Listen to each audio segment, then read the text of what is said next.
Hi guys, hold on for a second. Before we proceed to the video, I have something very important to tell you. Professor Jon V. Kofas has published his new book in collaboration with Little French Media, and the title of the book is Neoliberalism, Inequality, and Authoritarianism. This book details how neoliberalism impacts the geopolitical economy in the 21st century. You can buy it from Amazon, and the link is in the description. Thank you. Now let's proceed to the video. Hello, everyone. Welcome to a synoptic perspective, or basically a summary of a video which I did some time ago on 19th century imperialism and its 21st century impact in our current age of neoliberalism. Um, Imperialism, of course, implies that a nation, through its government, of course, intended policy, expands beyond its borders and pursues the exploitation of markets and um, market share, raw materials, cheap labor, and so forth.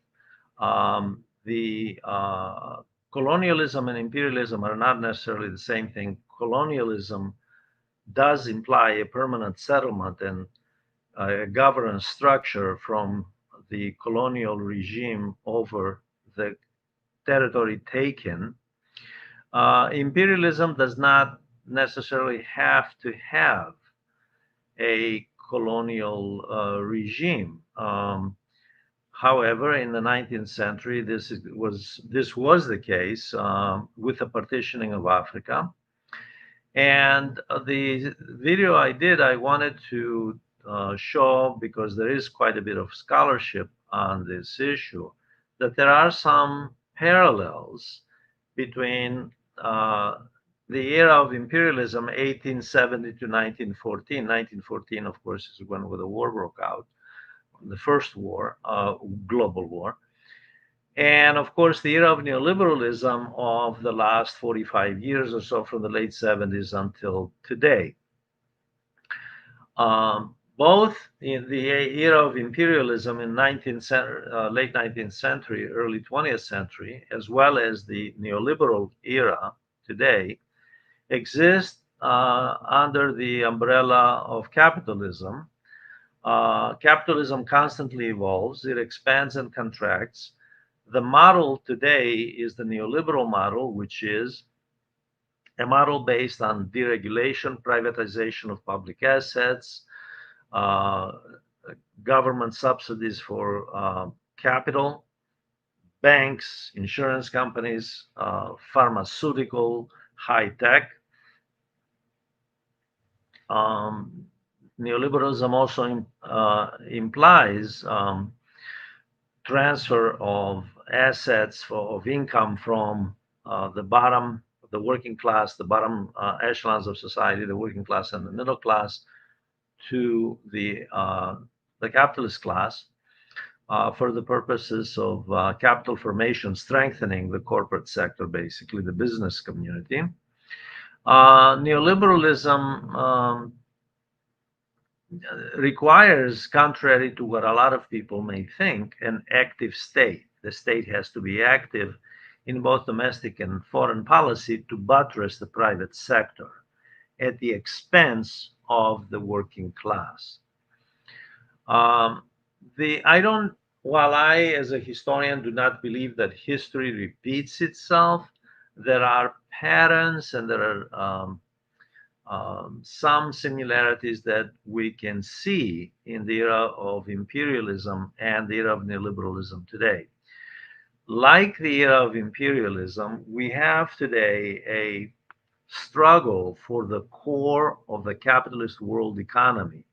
Back then, it was between Great Britain and Germany, and ultimately that led to World War I. Today, it's between US and China. with US using NATO as its junior partners, the NATO members, while China, of course, is relying on Russia as a strategic partner, but also has BRICS, the BRICS members, to back it up. It is indeed a struggle for the core of the capitalist world economy. If you measure by GDP terms of purchasing power parity, China, according to the World Bank and the IMF, China has a substantial advantage. Its GDP in PPP terms is 7.5 trillion ahead of the United States without the substantial debt burden, public debt burden that the United States has, and also the gradual de-dollarization on a world scale that we see. Uh, that kind of struggle, power struggle for the core position, existed between Great Britain, not exactly like today, but there was a power struggle between Great Britain and Germany.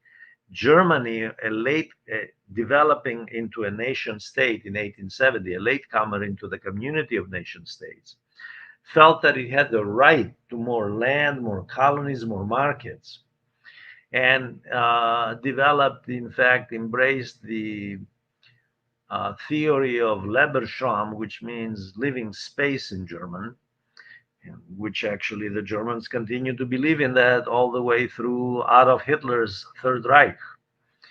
There was that was at the core of their imperialist foreign policy. They felt they had the right to land and getting rid of people who were on that land so they can exploit it because they were presumably superior.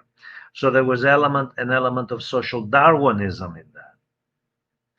We have some of, not exactly like that, but we have some elements of that today. And we also have something else today, and a number of scholars since um, back in the Great Recession of 2008 have commented on this, or written on this, and that is the multipolar world order evolving. Obviously, people know, those who follow global affairs know that China and Russia have argued in favor of that. The United States is insisting that it remain at the head of the capitalist world economy and determine the international rules of law, although we have seen how well that has worked out in the last 25 years or so, in the roughly 20 years, since the invasion of Iraq on false pretenses and Afghanistan, and the withdrawal of the United States from Afghanistan, and currently two concurrent wars. Both, one is the war in Ukraine, behind which is NATO and the U.S., and the other in Israel. Destabilization in both of those areas, along with the South China Sea.